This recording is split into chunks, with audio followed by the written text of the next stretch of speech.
Welcome, welcome. We'll start one more time. We just started the recording. Welcome to Building Impactful Communications with Diverse Communities, a training brought to you by the CDC and INPEN. Welcome to everyone. We just wanted to start with some brief introductions of myself and my colleague Dino. We're going to be co-teaching today or co-presenting. My name is Pearl Owen. I'm the Managing Strategy Director at Census. I've worked in diverse communities for over 20 years, creating communications, advertising, and worked for the last 4 years really in the intersection of culture and health, which is really the topic of our conference today. And I wanted to introduce Dino as well. If you want to take just a moment, introduce yourself, Dino. Thanks, Paul. My name is Dino Hamerman. I have about 15 years of experience in diverse communities and communications and advertising and the healthcare in general. So really excited to be here. And we both work for Census, an agency that's been working with CDC and INPEN, and we're very grateful to be here today. So let's just get started. We wanted to just lay out for everyone what our goals are for today. We hope that everyone who's participating either live or watching the video later walks away from this time together feeling really clear about the importance of culture when it comes to creating healthcare communications. That's really at the heart of everything we're going to talk about today, is this intersection of culture and how we take in or reject communications around health. We want to understand what culture is and have kind of a shared definition and understanding of it. We also want to talk about intersectionality. We'll also learn a couple core concepts in this work, which is understanding what cultural competency is and also understanding the concept of cultural humility. And really the heart of today is discussing best practices.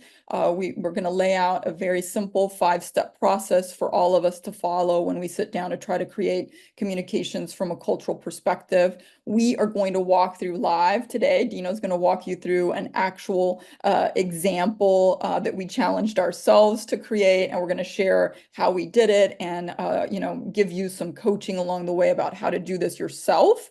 And at the end, we're going to share a video example of a case study where you to have more time and more money and more bandwidth than the kind of artificial example we're going to walk through today, where we're going to put ourselves in the shoes of a lot of you guys that have a lot on your plate and may have limited time and money to create communications and how to get there quickly, but still in a deep, meaningful way and create powerful work. Lastly, on here, we have make connections with fellow participants. We would love to invite all of you guys to feel comfortable to connect with one another. As you'll see when we go through our example, having just a deep bench of people to pick up the phone and talk for 20 or 30 minutes, somebody that's working in your field, somebody who maybe knows the community that you're trying to reach really well, can go a long way. So enriching your ability to pick up the phone is really important, and we encourage everybody to meet one another. Let's move on to the next slide then and start digging in. The last thing we wanted to share was just, if we go to the next slide, who is this course for? So you may be joining this course, not really sure if it's for you. We hope that this course is for everyone. If you go back one more slide, Mackenzie, just back the other way to the arrow, it keeps going forward.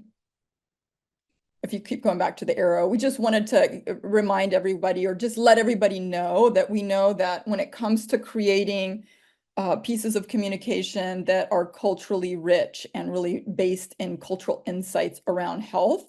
There's just a breadth of experience level out there. There's people that may be even more experienced than us on this webinar participating today. There may be people that are new that have never really sat down to do something like this before. And so we geared this conversation and these examples towards somebody who is a little bit towards the newer end of the spectrum of understanding, but we hope that this is useful for everyone. It's always just a good reminder to all of us about the things that are available to us in creating really great work out there. So just wanted to make everybody feel comfortable that hopefully everybody, regardless of your experience, will find something useful in this course. So if you click to the next slide now, we wanted to really start getting into, some concepts around culture and defining culture. So it is important to understand why we're even here talking about cultural connections. And just more and more research every day is coming forward about the importance of having a cultural connection when it comes to healthcare communication. And how the absence of that, the absence of feeling seen and understood from a cultural perspective, can really impede ultimate health outcomes. It can lead to diagnostic errors when you're not feeling that connection and that sense of understanding with providers. It can limit people's ability or desire for screening. It can really impact whether a patient stays on a treatment plan or not if they're not feeling that cultural connection. And ultimately, maybe patients or individuals don't follow back up on information, don't follow back up with providers, don't follow back up on what they need to do next. And so not having cultural connections in your healthcare communications are absolutely detrimental to long-term health outcomes. If you click to the next slide, the good news for all of us is the inverse is also true. When individuals, the public at large, feels understood from a cultural perspective when it comes to the healthcare communication they're taking in, they are much more likely to stay in care. So what we're doing here today is super important, and we're excited to be part of this with you guys. If you click to the next slide, there's probably like a little lag. We wanted to just talk for a moment about diversity, about culture, and why we're talking about this in the realm of NPEN. So if we look at the different focus areas of NPEN, and we look at communities that are disproportionately impacted, we see the topic of culture coming up as an important thing for NPEN to be cognizant of and aware of. And so when we think about disparities in HIV diagnosis, we see that the African American community and to some extent the Hispanic community impacted by diagnosis, more likely to be diagnosed. If you click to the next slide and we just touch across the focus areas of NPEN quickly here, just to get this information in the course of our conversation today. When we look at tuberculosis, we see the Asian American and Latino populations most likely to be diagnosed. If you click to the next slide and we look at sexually transmitted infections, just taking syphilis as one example, we see the American Indian and Alaskan Native communities disproportionately impacted. And lastly, if you click to the next slide and we look just really quickly at tuberculosis, I'm sorry, hepatitis, we see the same context here where American Indian, Alaskan Native more likely to be diagnosed. So what we know is that culture and understanding health through a cultural lens for anyone working with NPEN is going to be really important and really for all of us. But this just kind of lays a little bit of the groundwork for the case study example we're going to walk through in a moment. So if you click to the next slide, we wanted to talk just for a moment further about how we define culture. So one way to define culture and begin to understand the cultural context of the patients and communities we're trying to reach is through race and ethnicity, like we just did. It begins to lean us in to an understanding from a cultural perspective lens. But race and ethnicity is not the only way to define culture. Culture is a much broader concept. And culture really is just about any individuals and a group who share values, beliefs, ways of thinking, and ways of communicating. So, for example, the deaf community may share a certain cultural sense of connection, even though they are made up of a community of really diverse individuals. So we want to just be clear that culture is related to race and ethnicity, but is not the only way to define culture. If you click to the next slide, we also wanted to talk for a moment and get clear on why we're talking about culture when it comes to health. And really, spend a moment understanding all the ways that culture and our cultural upbringing influences the way we relate to health, the way we relate to health information. So culture influences the way I value myself, my relationship to self, whether I'm going to prioritize my health, whether I'm going to invest in time to take care of myself. Culture is going to influence my relationships to health generally, my fundamental beliefs around disease, around how to take care of myself when I'm ill, all these relationships to health are influenced by our families of origin, by the culture and environment in which we're raised. Relationship to authority also.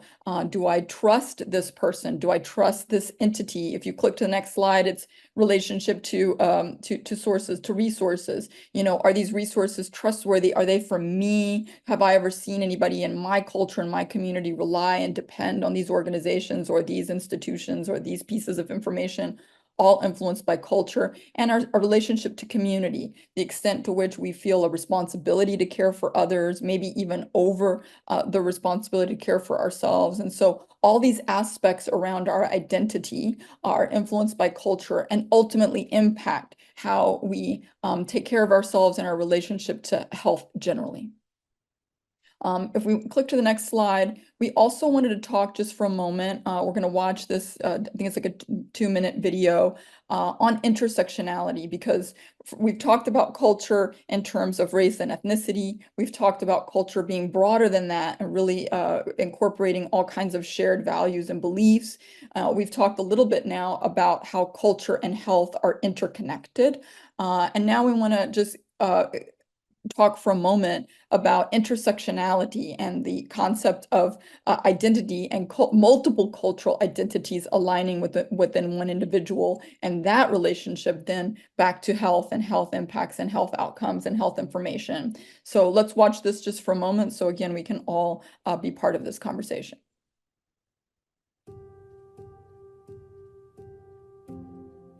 What is intersectionality?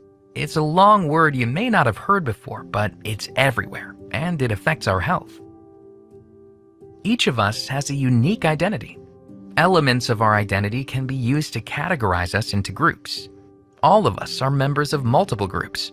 We may be younger or older, a certain gender, race, or culture. For some of us, certain aspects of our identity may change the way we're treated and have an impact on our health. As examples, some people may experience gender discrimination in a work environment, and research shows that some people in racial and ethnic minority groups in the US have higher rates of heart disease than people who are white. For some of us, being a member of more than one group that experiences some disadvantage can compound or even multiply the degree of inequality we experience. How people are treated based on their skin color, gender, having a disability, sexual orientation, and other factors interact to affect people's health and other aspects of their lives. Intersectionality is when aspects of our identity overlap. This overlap may contribute to unequal health outcomes in ways that cannot be attributed to one dimension alone. For example, pregnancy-related deaths for college-educated Black women are 5 times higher than pregnancy-related deaths for college-educated white women. Black and Latina transgender women are victims of homicide at far higher rates than white, Black, or Latina cisgender women. And research has shown that as a group, gay, lesbian, or bisexual people of color have a higher risk of cardiovascular disease than white heterosexual people. The intersectionality framework can be used to provide an equity lens for public health professionals. Public health research and practice are better when we are aware of how different forms of oppression are interrelated and contribute to varying levels of advantages or disadvantages. It is important for us to use a comprehensive public health approach that addresses social inequities so we can improve health for all people. Learn more, take action, make a difference. Visit cdc.gov/health equity to learn more. Right. So if you want to click to the next slide, we want to now move into talking about how to build impactful communication. So I think we now all have a shared vocabulary around culture, intersectionality, the intersection of culture and health.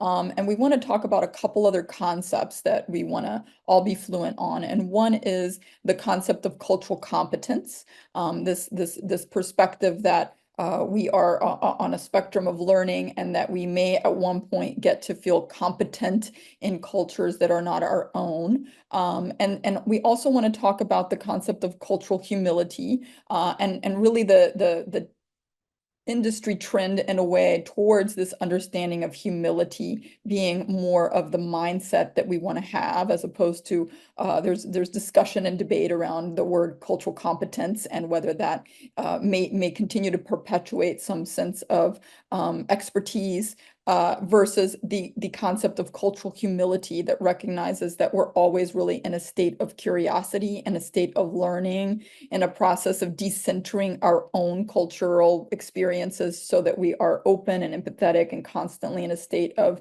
learning about diverse cultures beyond our own. And so these are terms you're going to see out there that are really important to understand, and also to know that really the goal is to be in this state of mind and this way of being in relationship to communications, to communities that may not be your own. If you click to the next slide. We also wanted to talk for a moment about the frameworks that we use. So this is the framework that Dino's going to walk us through in a live example of work that we did in preparation for this training. And so we want to talk for a moment about what we call cultural impact zones. And so, we've already discussed the importance of culture when it relates to health communications. And so we continue to integrate these two things, our health ask that we might be sitting down to work on, create communications around, and really understanding the health context and the need for this specific communication, whether it's encouraging vaccination or encouraging screenings or whatever that particular health topic is, and understanding our audience's cultural world around that health ask. And so we're going to walk through how to build both these spheres, both getting clear on what we're asking about and also getting clear on understanding then our target audience, our audience's world, when it comes to this particular health zone. The more we can do this, the richer we get on both sides of the sphere, the more we're able to identify what we call cultural impact zones, where all of a sudden we begin to see, oh, we can talk about this particular ask through this cultural lens, or we could also talk about this ask through this other cultural lens. And we're going to walk through this and identify some of these cultural impact zones that ideally will encourage greater connection and sense of belonging and understanding and really action based off of the communication that we're creating. So if you click to the next slide, we are going to talk about the steps to get there. So that is our ultimate kind of a paradigm, creating those spheres and identifying cultural zones. So how do we get there? We've kind of broken this down into 5 basic steps, and Dino in a minute is going to walk us through them. One is getting clear on that left side of the sphere, defining the special health message that we need to create, and being very specific about what that is. The second is getting clear on that right sphere, defining our audience in terms of who they are demographically, getting clear on the community we're trying to reach. And third is coming in to layer in that special cultural aspect. I'm clear on what I'm asking. I'm clear on who I'm trying to get to take an action or stop taking an action. And now I want to understand them through this cultural lens. So step 3 is really the most vital here in layering in that cultural understanding. Step 4 is finally creating some materials, some communication pieces based off those zones. And 5 is really getting feedback from others about, what you've created. So if you click to the next slide, we're going to set up this example that Dino's going to walk you through. So we tasked ourselves, again, with the goal of everybody walking out here feeling like they have some tools and processes to sit down on their own. We were making some assumptions, as you'll see on the right, that you might have limited time and budget. So we're assuming that maybe you received a small fund, and within a week, you really need to get together this either a landing page for a website or a brochure or maybe some banner ads for a media buy, and you're really on a limited time and ability to create extensive research and go out and do multiple layers of that. And so here you are, at your desk, at your computer, and you're about to wade into this. And so we have identified a goal for ourselves for this process, which was, okay, we're going to task ourselves with creating HIV testing material and walk everybody through how we got to where we did so that everybody kind of has a fundamental process for this. The challenge was, okay, we want to create culturally impactful communication that would encourage HIV/AIDS testing among those most likely to be at risk. So this was our self-assigned project, and we're going to walk you through how we did this step by step together. So I'm going to hand it over to Dino to walk you guys through that. Thank you, Pearl. So if you go to the next step, or the next page, we took the challenge that we were given, which is basically create these HIV testing materials and find out what the most impactful way of communicating that is. So we want to look at the 5 steps that Pearl took us through. And if we look at it almost like an inverted pyramid, what we want to do is start at the top with the broadest part of the ask and then whittle it down to the most fundamental piece. And I believe it's hard to hear, so I might go off of these for a bit. Let me know if this sounds better.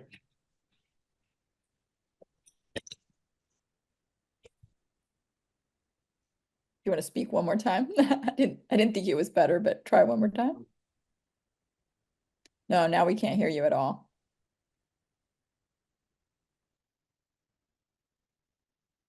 I would go back to your headphones.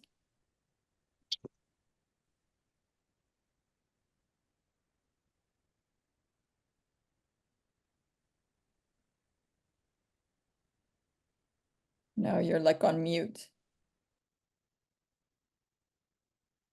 Can you hear me now, Pearl? Ah, perfect. Okay, great. So apologies for that. So moving forward, tech issues as always. We want to kind of think of it as an inverted pyramid and just start at the top with the broadest piece of information that we have and whittle it down to get to that specific piece of content that's really going to help us. So step number 1 is we want to define that special health message and find our sources. So we know that our challenge is finding out how to get an impactful piece of HIV testing material. So we want to start with the HIV part of this. So starting at the top with the most broad element is let's start at some national and state health agency information. So here we have examples. We can get information from the CDC, we can get information from INPEN, from the Office of Minority Health, from HIV.gov. There's a lot of resources here from the national and even on the state level that can give us some good data, some good information that we can use to start whittling down our audience and those cultural considerations. We can then also look at some well-recognized organizations. We have AIDSView, Kaiser Family Foundation, and then just broadly speaking from PubMed, what are the health studies and reports that we can start to leverage and read just to get some more information? It may be a topic that we're really familiar with, but it might also be a topic that we're not as familiar with. So we want to just make sure that we're starting with the actual disease state to get as much information as possible. So if we go to the next slide, please. After that, we go to step number 2, which is to define our audience and actually kind of figure out who do we want to focus in on. So as we looked at some of this information from those step 1 data sources, we kind of start to get a picture here. If we look first, we start pulling some information here. We see that in terms of new HIV infections, it is still very much men that are accounting for the newest diagnoses as of 2022. So, okay, looks like it's definitely going to be a male or male affirming audience. If we look over here, we pull other data that says gay, bisexual, and other men who have sex with men are really being affected. So we looked at these are accounting for up to 67% of new infections. So, okay, that gives us another piece of information, and we're starting to see where the intersectionality is coming into play. We get some more data information from our top-level research.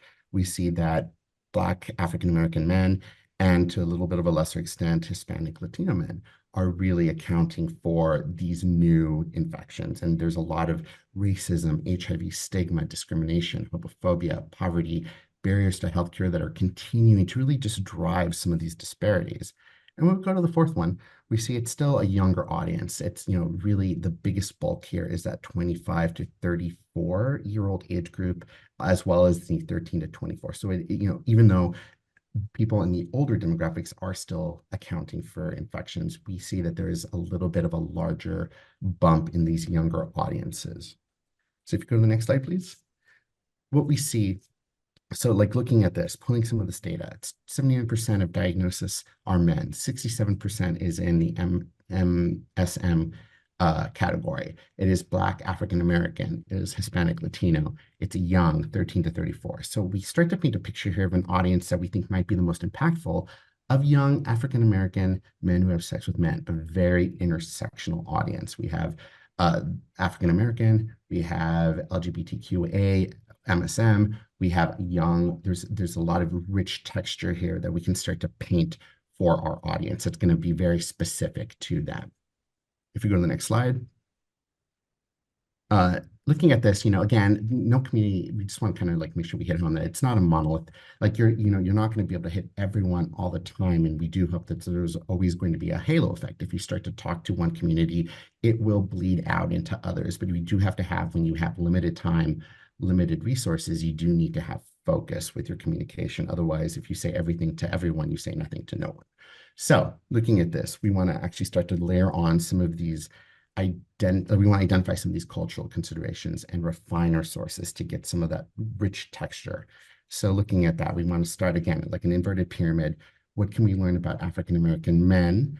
What can we learn about African-American men who have sex with men? And how can we learn about how the HIV and AIDS epidemic has impacted the African-American community? So we look at this. We have different examples here that we researched briefly when we were doing our live exercise of African-American men organizations, such as the Black Men's Health Clinic, the Black Men's Health Initiative, NIH, Visible and Invisible Trends in Black Men's Health, Johns Hopkins. If we look at the African-American men who have sex with men category, we have JAMER, we have a lot of different studies from Columbia. There's a lot of different organizations and reports and health studies that we can reference. And then lastly, if we look at just the HIV/AIDS epidemic in the African-American group, there are some studies and reports that we can pull and look at, like targethiv.org, the Black AIDS Institute, and APLA, which is the AIDS Project Los Angeles. These are organizations that have a lot of information on their websites and people that we can talk to. So with that being said, we're starting to understand a little bit of what's publicly available for our audience. And if we go to the next step, what we want to do is then try and get as much qualitative information as possible. Again, we know with limited resources, limited time, the probability of having a lot of stakeholder interviews and a lot of focus groups is probably not going to be possible. Ideally, you do have the time and the resources to talk to focus groups and to talk to various different individuals, but even just talking to one can give you a really enriched experience. So, I think a big part of this would be to figure out, what am I going to do? How am I going to research this? Once you've identified those resources that we did in steps 1 and 2, is just reach out to one of them, call them, get on the phone, email them, talk to someone, just say, hey, I have a lot of questions. I'd love to talk to someone in the community about this thing. So identify someone. Maybe there's a volunteer at a health organization that's a personal experience to share, and that'll give you some more information. Are there proxy interviews that you can conduct? So what we did is, if you go to the next slide, we reached out to the Black AIDS Institute. They're dedicated to ending the HIV/AIDS epidemic in the Black community. They're uniquely and apologetically Black. So this is the perfect organization that we can reach out to and talk to. So we did some research. We went onto the website, we talked to them, and we were basically led to this article that they did called We the People Report 2020. And this gave us some really great policy recommendations that they had put into play, some research they had done. And from that, we were able to pull out these key learnings that were very specific to this audience that we wanted to reach out to. Like, we learned that you have to integrate trauma-informed care into HIV services. You have to integrate harm reduction into the services. You really do want to talk about self-care and mental health when you're talking about HIV services. What's that end game, the engagement strategy for these subpopulations, and how does this work with peer recovery, with peer mentors, with community clubhouses, and other people-centered approaches in the community? What is that relationship to community, and what type of information and texture does that give us? So if you go to the next slide, please. So, bucketing all of the information and all of the research that we conducted in steps 1 through 3, we kind of had these 6 research buckets that we were able to pull from. We have persistent racism in all environments. That is unfortunately a big driver in this community. There's a distrust of the healthcare system.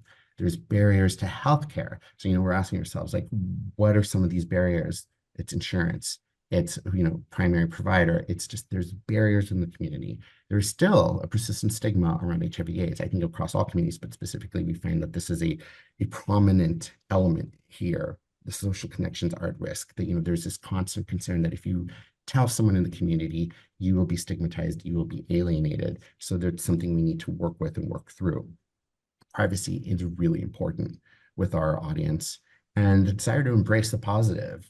How can we focus more on treatments, solutions, paths forward, instead of really laying into fear or despair? So our communications, as we kind of distilled our research findings, should embrace the positive. We don't want to basically fear people or bully them into getting tested. We want them to just embrace it as a positive action they can do. So if you go to the next slide, please. So going back to the framework that Pearl gave us to, which is like how, once we have our research, how can we identify a cultural impact zone? So again, just to remind us, like the first thing is to understand the health need. So our health need here is to encourage testing for early intervention, treatment, as well as all of these other elements that can reduce the risk of infecting a partner. And then understanding our audience. So, we decided to focus in on young African-American men who have sex with men. So we know that they're facing racism and stigma. They're unsupported in the medical community. They're distrusting of the healthcare system, and they're looking for a focus on positive possibilities. So where these two circles intersect gives us cultural impact zones. And these are just areas of consideration as we're developing our content that we can lean into. If you go to the next slide, please. So, we didn't actually create the content, because then that's a different exercise. But what we did is we landed here on step 4, which is to create the content. And what it gave us are these 3 buckets that we would want to lean into to create a pamphlet, to create some digital or online information, to create a website or landing page. But like our content zones here are possibilities. Like, think of the possibilities that still lay before you, and how this is not something to be afraid of, but something that opens up the world in front of you. Another content zone that we want to lean into is honoring self, that this is just another of many different things you can do to honor yourself, to honor how you are treating your health and how you are bringing yourself up. And then the third is really community care. And I think this is an interesting one, because it's not so much about getting care from the community, but that because of the integration of the self within the community and the fear of some of that stigma, it's not so much about leaning into the community so much as it is taking care of myself helps me be there for the community and helps me be a stronger pillar within the community. So it's a little bit of an inverted zone there, but that's what we loved about that, is that something that came from the research and from some of those conversations that we had, that we would have otherwise not really known about. So these are 3 buckets that then we would lean into creatively to develop different pieces of communication. And then, lastly, step 5, once we were to create any kind of asset, we would want to make just sure we get some feedback on that, and there's different layers that you can do. You want to make sure you're looking at all the angles. You want to gut check with internal staff. There's, absolutely an opportunity to go to different people at your company, at your organization, at your clinic, and just get a gut check from people that are outside of the community, but also people that are inside the community. If you can find someone who's in your audience and really talk to them, that's a great gut check. And then lastly, if you do have the time and you have the resources, doing a gut check with a partner like Black AIDS Institute or APLA or anyone else in the community that deals with this audience segment, running it by them with a gut check is always going to be helpful and always appreciated. And it helps you really just make sure you're crossing your T's and dotting your I's as you're going out with these communications, to make sure that you have indeed been sensitive to the different cultural considerations and the different ways that those cultural considerations may intersect. And so with that, I will pass it to Pearl to introduce the next video. Yeah, thank you, Dino. And hopefully everyone at this point kind of has some basic steps to follow. Were you in limited time and budget needing to create some communication that you want to really make a strong emotional connection? So we have those processes. We can identify now culturally impactful zones. So now we know that like writing from those to the greatest extent possible, we hope is the most likely way to make a meaningful connection with this particular audience. The ideal would be to have much more time, much more funding to really do foundational research. This that we did was desk research and a phone call. And so that's a, how to survive out there process. But ideally you would have a longer on-ramp into this task. You would be able to fund some foundational research. You would be able to possibly even co-create some material with the community and have a layer of testing with the community to make sure that you're really landing your message. We know that we don't always have that luxury, so that's why we geared this course for this. But we do want to leave you guys with an example that we thought was really standout, which is the Text Me Girl campaign. And so we can watch this video together, and then we have a couple of thoughts and takeaways after we watch this together.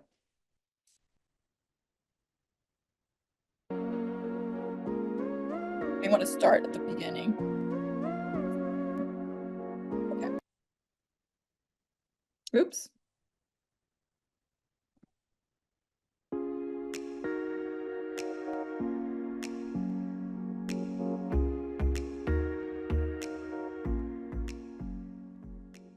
My name is Kathy Reback, and I am a senior research scientist with Friends Research Institute. I am also the founder and executive director of Friends Community Center. My name is Prudence Mendiola. I'm a research assistant with Friends Research Institute at Friends Community Center located in Hollywood. I served as the principal investigator on the Text Me Girl project. My role in the Text Me Girl intervention was a research assistant and process evaluator. We called the intervention Text Me Girl, and it was funded by HRSA, Health Resources and Service Administration, as a SPINS award. And it was funded under a notice of award called The Use of Social Media to Improve Engagement, Retention, and Health Outcomes Along the HIV Care Continuum. At the time the grant was written, young adult trans women living with HIV had very low rates of linkage to HIV care, retention in care, ART uptake, and viral load suppression. Their advancement along the HIV care continuum was among the lowest in the country. And yet this population had very high rates of cell phone usage, including texting and usage of social media platforms. So it made sense to put these two things together and design a text messaging intervention for young adult trans women living with HIV to optimize their advancement along the HIV care continuum. Text Me Girl is a unidirectional text messaging intervention. The entire text message library was initially written by trans women and went through several iterations with input from our trans-specific community advisory board, trans staff at Friends Community Center, and the study team. The text message library is designed like a grid with 3 columns and 3 rows. Each column is a step along the HIV care continuum, and each row is a behavioral theory. So each text message has a theoretical base. I would suggest to anyone getting started on replicating an intervention like the Text Me Girl project would be to really know your community, to hire staff that are culturally appropriate and of community. For example, we had 2 transgender women, including myself, working on the project. Messages, because this was a text messaging intervention, should be culturally appropriate. You want to stay up to date on your language and really know what terms and phrases are being used, what things are outdated, because something that may have been acceptable 5 years ago now could be completely offensive. Some of the messages that we used were very specific towards transgender women because, for example, we invest a lot in our transition.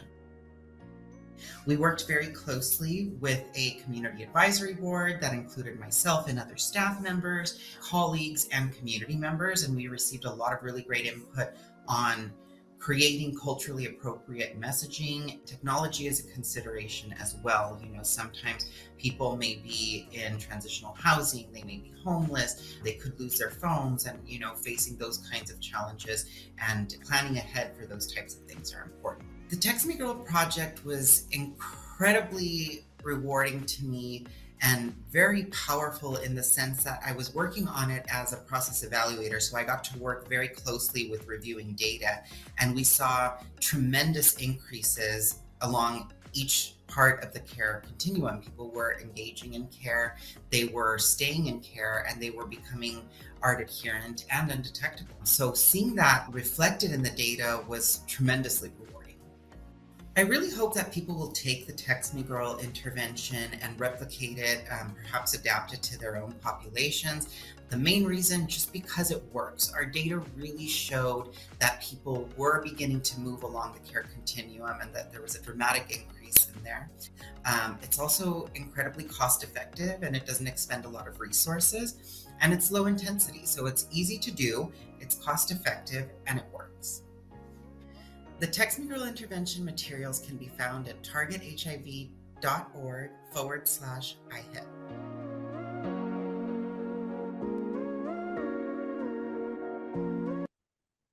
Awesome. Well, we just wanted to highlight a couple of things that we really appreciated about this example.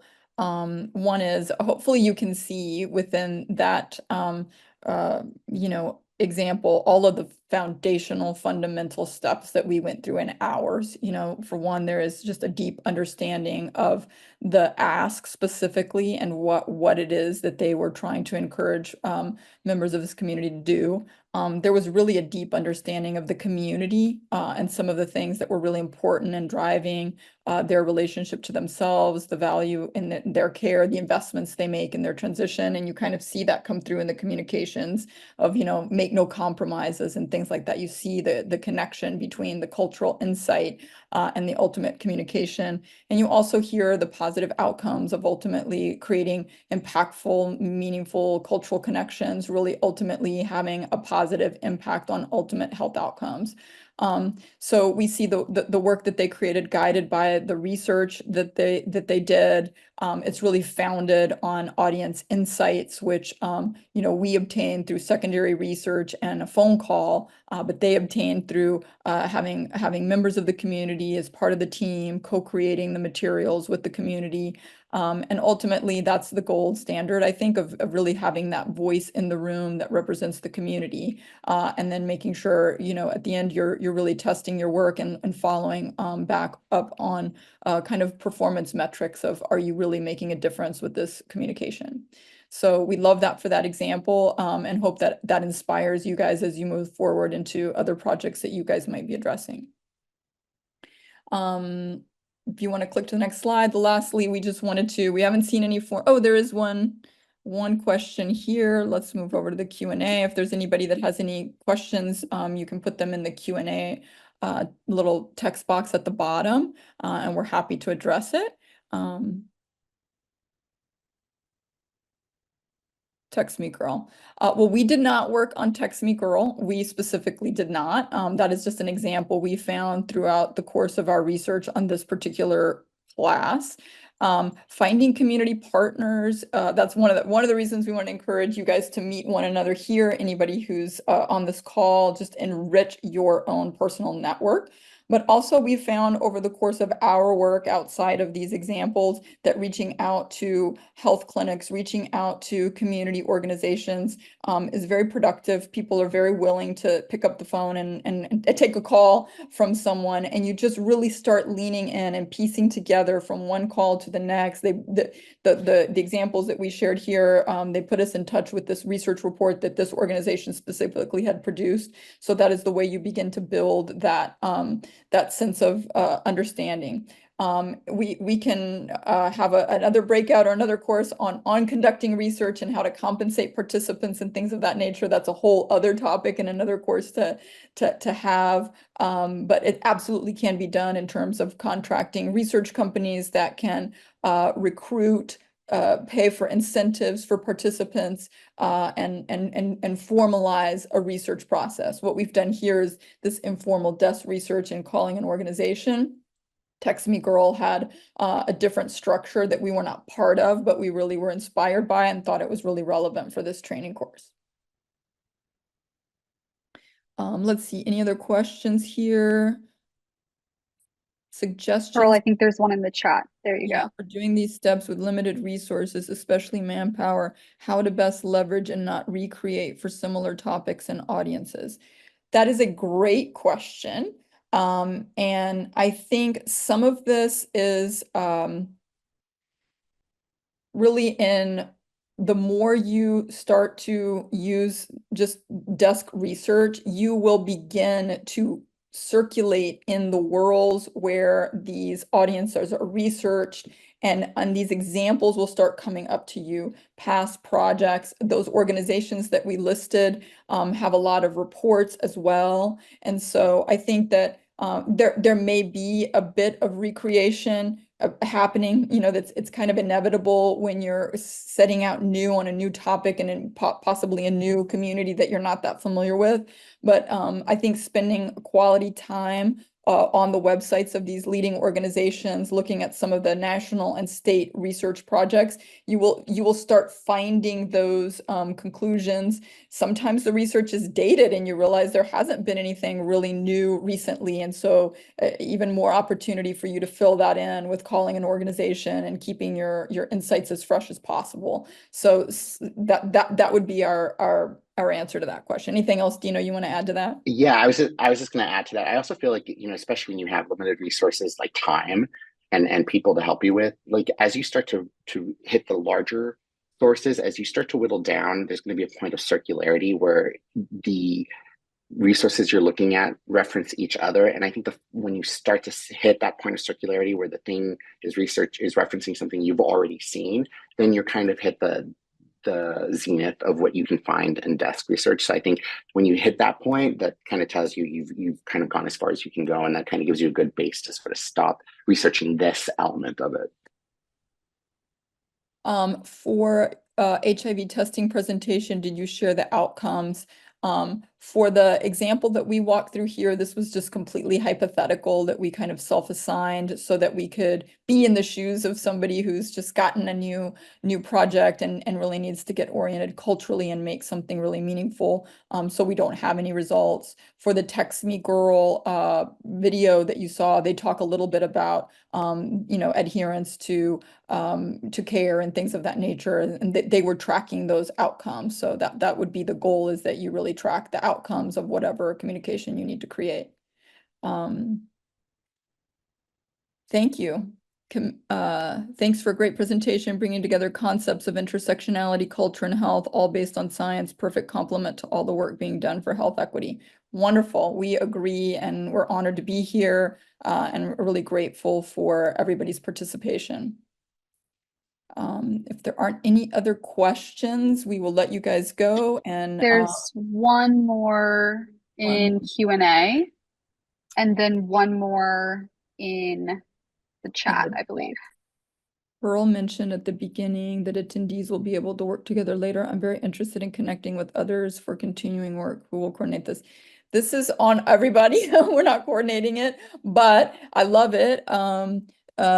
Mirza, everyone, if you guys want to reach out to her, find her through the chat, share your contact information. I think that initiative is totally applauded by us. It's really amazing to have folks to pick up the phone and talk to.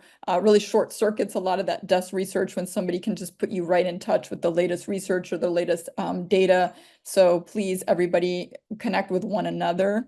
And then there's one question Q&A. It's a long one. So also, go ahead. Pearl, real quick, I will say, it looks like Musna Mirza did offer her email address for coordinating purposes. It looks like it's a gnw9@cdc.gov in the webinar chat. So that would be a great place to sort of coordinate contact information and be able to talk with one another.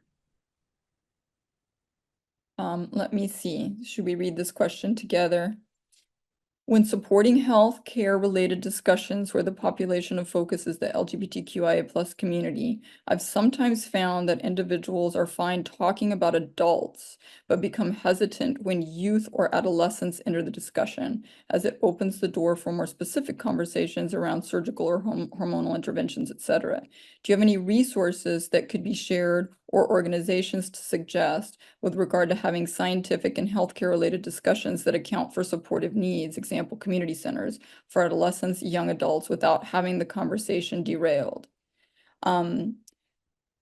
Not specifically at this moment, but my assumption is that many of the organizations that are in our resource list that we reached out to would be great places to start to ask for further guidance on that topic, and other organizations that might be specifically oriented towards youth care. Is that fair, Dino? I don't know if you have any other guidance. Yeah, and I think I agree. And I think in terms of like it can be a sensitive topic and a sort of interesting place to discuss. I think a lot of different communities, especially as you go into the larger metropolitan areas, have specific LGBTQIA centers. Like I know in Los Angeles, there's the Gay and Lesbian Center. San Francisco has their own. So I think what could be helpful is to go to your closest like metropolitan area and look at their gay and lesbian community center, and they would have a wealth of resources. They're very happy to share. They're very eager to talk. They are there for the community and for people that are looking for information, whether you're looking for services or not. So they're very happy to help. In general, I feel the volunteers that work at these spaces and the people that work there professionally are all very, very helpful and excited to contribute to the conversation. And there's one last question here. Where are you finding organizations that serve the populations you're trying to reach? Internet search? And the answer to that is yes, internet search. And if you kind of go back to what Dina was talking about, the inverted kind of pyramid, I think the best way to start with any new community is to start Googling about this community. Initially, the way we've laid it out, I would look for the national organizations and the national studies that address that community first and foremost. Look at their website for the latest research published by national organizations. That is going to give you the most trustworthy foundational information. I would then go into state organizations and look for state organizations that touch on these communities and have their own reports and studies. And then from there, you're going to start seeing the different organizations that might be reposting this information or expanding or funding their own research. And you kind of network your way around, starting at the federal level into the state level, and then specific organizations, whether they're national or local. And that, I think, is the best way to start working your way into a community and a health understanding of a topic that might be new. Could you share the first slide, please? Does it have your contact info? It does not have our contact info. I'm sure you can find us on LinkedIn and everywhere else, but we will be posting this presentation to the NPIN website. I think it's going to be a couple of weeks, but this whole presentation and video is going to be on the NPIN website. So if you just want to check back in a week or so, and I'm Pearl Owen and Dino Hainline. If anybody wants to reach out to us specifically, we're always happy to help fellow colleagues. I've had many people over the years pick up the phone for me when I'm trying to find out information. So we're very grateful to be here and hope we can come back again and continue to share any of our experience. Any last words, Dino?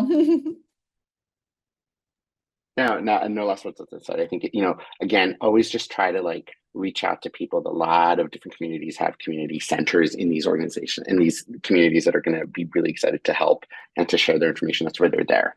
So definitely reach out and connect with people. Yeah, thank you so much for joining this training and being interested in this topic. We applaud that and hope that you continue to lean in. Thank you so much.